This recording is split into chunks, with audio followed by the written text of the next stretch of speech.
dalam perjalanannya seorang salik kepada Allah Subhanahu wa taala, Allah Subhanahu wa taala akan kurniakan berbagai rahmat. Antaranya ialah dibukakan berbagai hijab hati atau hijab roh. Bila hijab hati atau hijab roh ni diangkatkan oleh Allah, antara hijab yang besar ialah hijabul kaun yang selalu kita bincangkan ya. Hijabul kaun ialah hijab zahir kejadian atau hijab kejadian.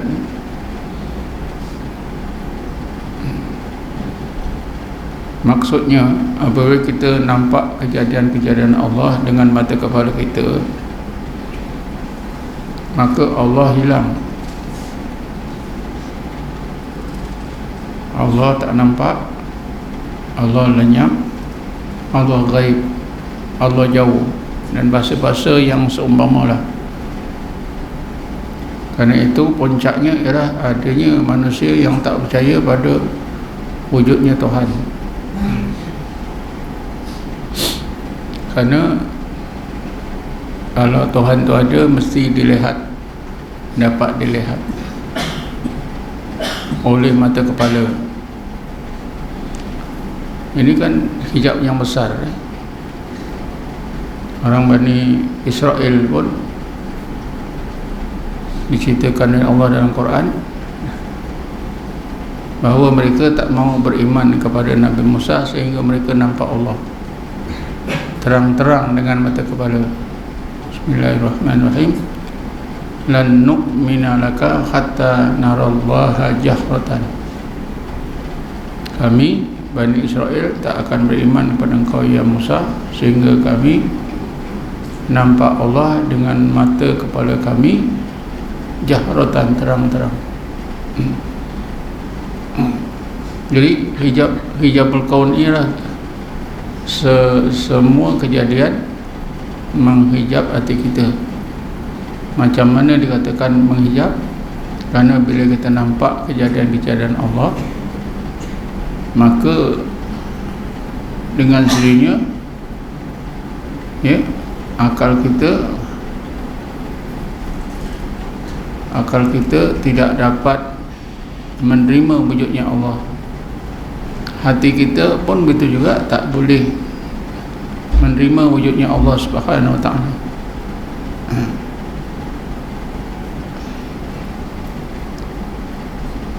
Apabila Allah Subhanahu wa taala angkatkan hijabul kaun ni, daripada melindungi pandangan hati atau pandangan roh kita, maka barulah terasa wujudnya Allah Subhanahu wa taala. Kalau kita fahami daripada mula manusia mengenal Allah, maksud saya kalau kita fahami daripada permulaan orang-orang Islam mengenal Allah, maka di sana ada dalil akli, dalil akal, iaitu adanya alam ini. Jadi kejadian yang dilihat oleh mata kepala ini sebagai dalil logik akal orang mukmin yang menunjukkan bahawa Allah itu ada. Kerana dalam hidup, dalam pengalaman hidup, didapati apa saja benda ada yang membuat. Kursi meja ada yang membuat, rumah ada tukangnya, apa saja. Tak ada satu benda yang boleh ada dengan sendiri. Jadi segala kejadian yang dilihat oleh mata kepala mestilah ada yang menjadikan.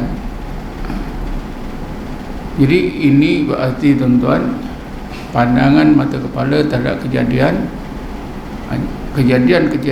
tadi tidak menghijab akal dia. Allah Ta'ala sudah angkatkan hijabul kaun pada akal orang ini. Tapi kalau kita pandang kelompok orang kafir yang tidak percaya pada wujudnya Allah, wujudnya Tuhan, maka akal mereka terhijab dengan semua kejadian.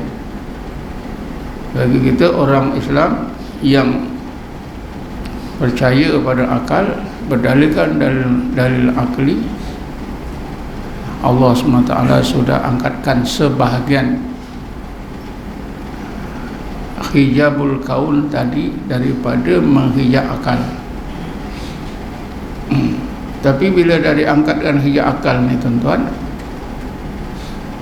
segala kejadian itu masih tetap menjadi hijab hati, ya, hijab pada pandangan hati. Ya, akal okey.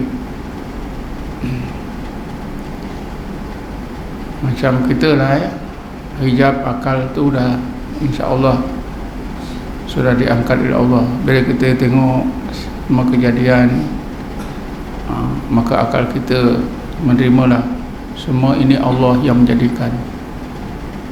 Tengok dengan kejadian sempurna, alam semesta ini begitu hebat, begitu agung, jadi kita terimalah. Tapi yang kita bicarakan pada malam ni tadi ialah hijab pada hati. Hijab yang menghijab pandangan hati kita atau pandangan roh kita ni lebih sukar untuk dihilangkan.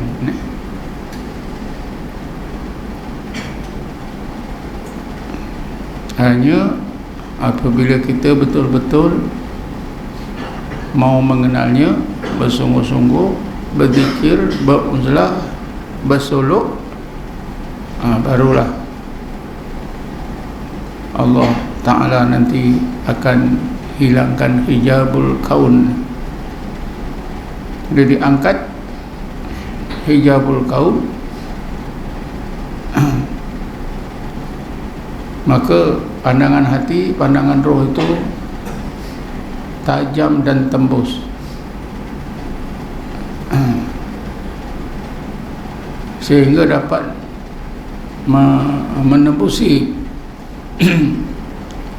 alam yang zahir ke dalam alam yang batin, atau menembusi alam mulki sampai ke alam malakut. Kerana semua kejadian Allah ada dua lapis dia, saya dah selalu sebut dia. Zahirnya alam mulki, batinnya malakut. Dan kadang-kadang malakut ini disebut sebagai nur. Zahirnya batu, hakikatnya nur. Allahu nurus samawati wal ard. Allah pencipta nur segala kejadian. Semua kejadian ada nur, iaitu batin kejadian itu berupa nur. Jadi bila Allah angkatkan hijab yang menghijab pandangan hati, maka pandangan hati itu jadi tajam dan tembus. Apa maksud tajam dan tembus? Kerana pandangan hati yang sudah diangkat hijabnya oleh Allah akan nampak alam malakut. Misalnya di dalam Quran dicontohkan dengan Nabi Ibrahim alaihissalam. Bismillahirrahmanirrahim. Wa kadzalika nuri Ibrahima malakutas samawati wal ard wa liyakuna minal muqinin. Dan demikianlah kami perlihatkan dalam pandangan hati Nabi Ibrahim alaihissalam malakut semua malakut yang di langit, kejadian-kejadian di langit dan kejadian-kejadian di bumi. Ini berarti hijab, berbagai hijab hati yang ada dalam, yang melindungi pandangan mata atau pandangan roh Nabi Ibrahim diangkatkan oleh Allah. Antaranya hijabul kaun. Bila diangkatkan hijabul kaun, iaitu zahir kejadian, maka pandangan hati atau pandangan roh Nabi Ibrahim itu tembus, tajam dan tembus, sehingga nampak alam malakut, kejadian-kejadian Allah yang di langit dan di bumi. Jadi pada masa itu, ya, pada masa itu Nabi Ibrahim dikurniakan oleh Allah apa yang dinamakan makrifah, ilmu mengenai wujud Allah, kepahaman mengenai wujud Allah yang pada akal ditingkatkan oleh Allah ke dalam hati. Bila ditingkatkan ke dalam hati, maka ilmu dan kepahaman mengenai Allah itu sudah bertukarlah menjadi makrifah. Ketika itulah orang itu akan dapat pengalaman dalam hubungannya dengan Allah seperti yang Rasulullah sebut, al-ihsan an ta'budallaha ka'annaka tarahu fa in lam takun tarahu fa innahu yaraka. Pengalaman hubungan dengan Allah seolah-olah macam melihat Allah. Saya selalu tegaskan, seolah-olah melihat Allah, ini tidak melihatnya, tidak melihat, tidak betul melihat. Maksudnya terasa wujudnya Allah Subhanahu Wa Taala begitu jelas dalam rohani dia. Jelasnya macam mana? Macamlah pengalaman roh semasa roh belum masuk ke tubuh. Pada masa itulah roh itu akan ingat semula. Roh itu akan ingat semula pengalamannya ketika musyahadah kepada Allah sebelum masuk ke tubuh. Kalau macam kita sekarang ni, tanyalah satu-satu, interview isi orang, adakah anda ingat satu masa dulu roh anda menghadap Allah mengaku bala syahidna? Semua akan bagi jawapan tak pernah pun.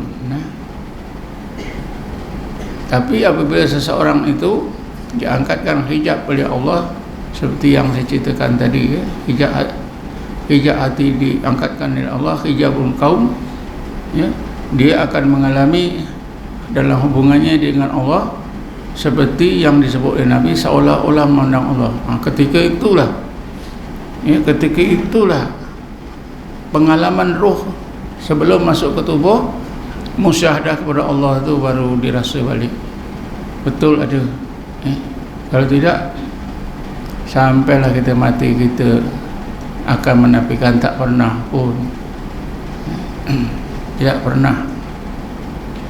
Sebab itulah orang yang dikurniakan oleh Allah, diangkatkan hijab seperti ini, bila dia teringat balik dulu roh itu memang musyahadah kepada Allah, tapi dah hidup berpuluh tahun dia lupa. Itu yang menyesal, itu yang menangis. Kerana apa? Cuai, tidak menghiraukan, tidak hirau terhadap Allah Subhanahu Wa Taala, lupa dalam gelap gelita. Sebab itu menangis. Ibaratnya sepertilah kita kehilangan orang yang kita sayangi bertahun-tahun, tiba-tiba bertemu balik.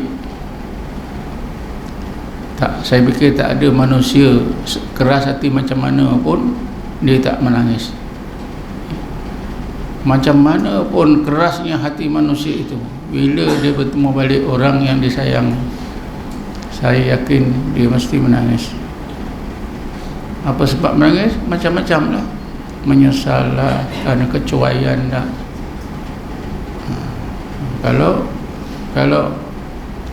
Kalau sudah seolah-olah melihat Allah, dia teringat balik pengalaman roh tadi sebelum masuk ke tubuh, menyesal lah. Kerana cuai, kerana tak ambil hirau, mungkin didorong oleh rasa kesyukuran kerana bertemu semula kepada Allah yang hilang, dapat musyahadah balik, didorong oleh berbagai perasaan.